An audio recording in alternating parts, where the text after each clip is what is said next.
Hi, it's Melissa, the insurance exam queen, and today we're going to talk about beneficiaries. So on a life insurance policy or any policy where money pays out, there's going to be beneficiaries. Now, there's two different concepts that are very important to beneficiaries, which is revocable versus irrevocable and primary versus secondary. Now, revocable versus irrevocable is about your ability to change the beneficiary or not. If a beneficiary is revocable, it means that you can change them at any point. Let's say that my sister is my beneficiary and I get mad at her and I'm like, I don't want her to be my beneficiary. I'm going to change it to my other sister. I can go in and do that. I can do that 5 times a day, 10 times a day. Maybe not so excessive, but the point is that I can change it at any time that I want if the beneficiary is revocable.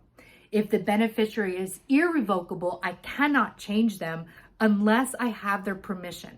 This means that I would need to go to my sister and say, I don't want you to be my beneficiary anymore. I don't want you to get the $250,000 when I die. I want someone else to receive it. And my sister would have to sign a piece of paper saying, yes, you can go ahead and change the beneficiary to someone else. And so an irrevocable requires consent.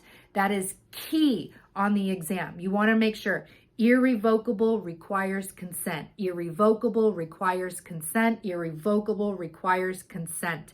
They will almost always ask you about irrevocable, even over revocable. They really want to hone in on that must have consent.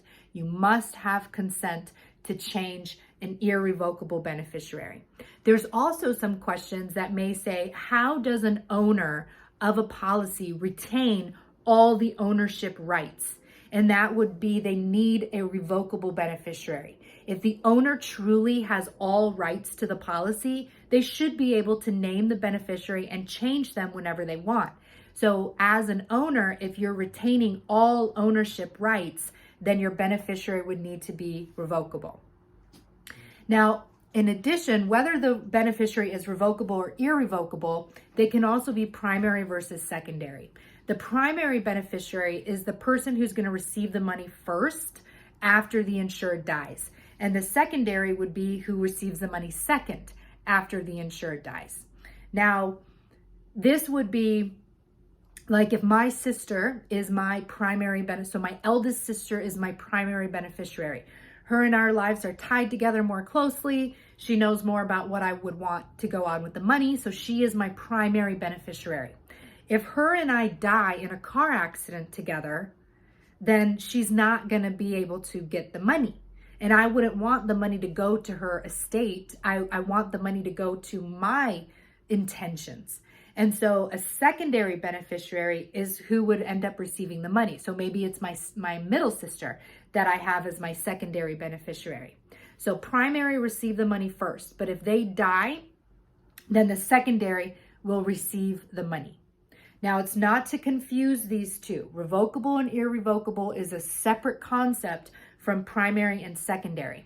There could be some confusing questions where it says like a wife wants to make sure that her husband is covered on the policy, but she wants to be able to change him at any time. People really focus on, well, he should be primary.